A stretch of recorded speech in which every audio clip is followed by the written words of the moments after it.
Race number 5 at Belmont on Wednesday will jump at 3:50. It's the Penfolds Handicap over 1,200 metres.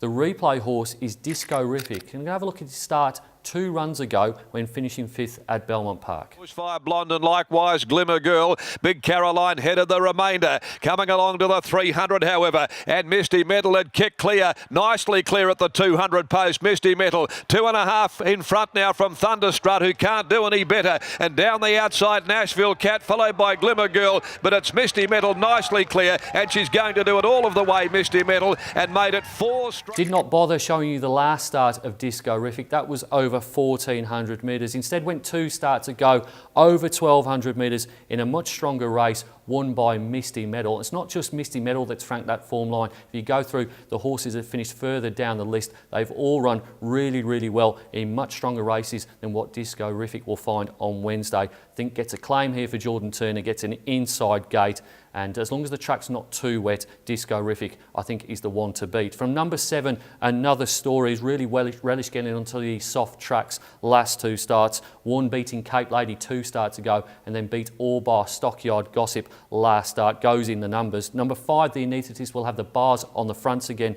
Didn't bother him last start. He caught Gingerella in the shadows of the post. Certainly appreciated the very fast tempo and goes all right on a soft track. And then number 9, Massagey, 1-2 starts ago, 2 absolute stinkers either side of that. I just think this horse's best is good enough to be featuring in this. This is the half-sister of Gatting, going to throw it in the exotics. My top selection in race number 5, going to go with number 1, Disco-rific, to beat 7, Another Story, 5, The Anaesthetist, and 9, Massagey. Race number 6 at Belmont on Wednesday will jump at 4:30. It's the James Bogues Premium Handicap over 1,300 metres, featuring the 11-year-old New Time and the 12-year-old Vidello Blue. They're not the replay horse though. We're going to have a look at Reveille, finishing 5th in a Lark Hill trial. Back through and regains the lead over second, the outside My Tradition, and Platypus is out wider. Off the track and starting to come home nicely now is Man Time. Taxidermy punches up in the middle, and behind those runners there next and trying to get through is Sonnen. Down the straight, Platypus had reached a narrow lead, but they're coming from everywhere. Sonnen starting to drive through. It's Platypus in front, Taxidermy, and now Man Time 3-way, 4-way thriller. Reveille will be having her first run for Adam Durant on Wednesday, having previously been in the yard of Daniel Morton. Will be first up off the 1 trial. That was at Lark Hill. You saw it in the replay. Only beaten a length. Was pretty poor last preparation, but prior to that her form had been pretty good. She looked like a galloper going places, and Wednesday's race will be the first midweek race she's contested since May 2017 when she was in good winning form. I think the drop in class might help her. She goes on top. From number 8, Stockyard Gossip was really good first up to improve that first up record of hers to 2 wins and 1 minor placing from 4 starts. Was first up without a trial.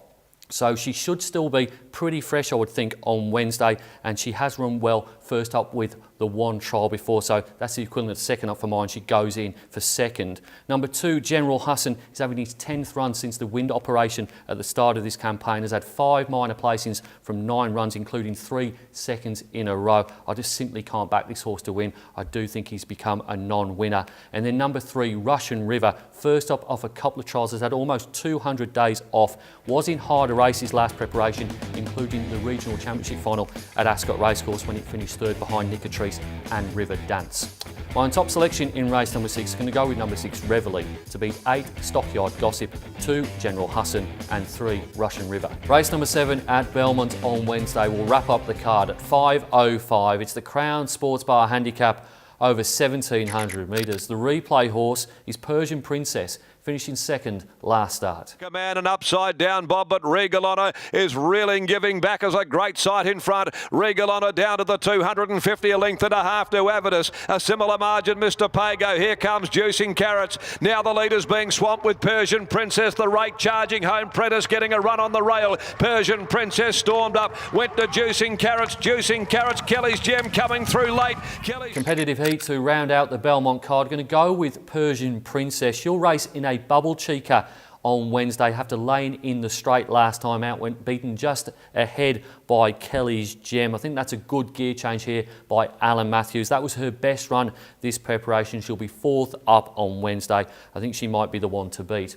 Going to throw in number 11, Starkle, at likely big odds. Another horse that will race in the Bubble Chica. Has placed 7 times from 14 goes on wet track, so certainly handles it. Perhaps is a little bit of a non-winner, but keeps running really good ratings. Was 4-3 start to go, third 2 starts ago, and last start was only beaten a half ahead by Reef Keeper. Goes in the numbers. Number 1, Uncle Lino, won 2 in a row, 1 at Pinjarra and then 1 at Belmont before trying Saturday grade last start behind Battle Talk. Stephen Parnham gets on really well with this horse. He came back and said the horse didn't handle the soft 7 track. He'd previously run on a soft 6, so the ground's going to be key to Uncle Lino. And then number 6, Clever Keza, has got really good form lines, 1-4 start to go. The only disappointing run it's had was on a soft track in the Sky Racing final behind Vital Silver. So if he does get into that soft range, a little bit of a concern about Clever Keza.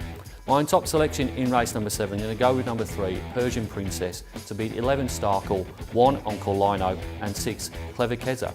Just the 7 races from which to choose my best bets on Wednesday's card at Belmont. Going to go in race number 3 with the top one. Number 1, League of Nations, to make it 2 from 2 in Western Australia. And then in the next race, race number 4, number 3, Double Bubble, to remain unbeaten. It's easy to stay up to date with everything that's happening at Perth Racing. You can log onto our website or you can follow us on one of our social media channels. Until next time, bye for now.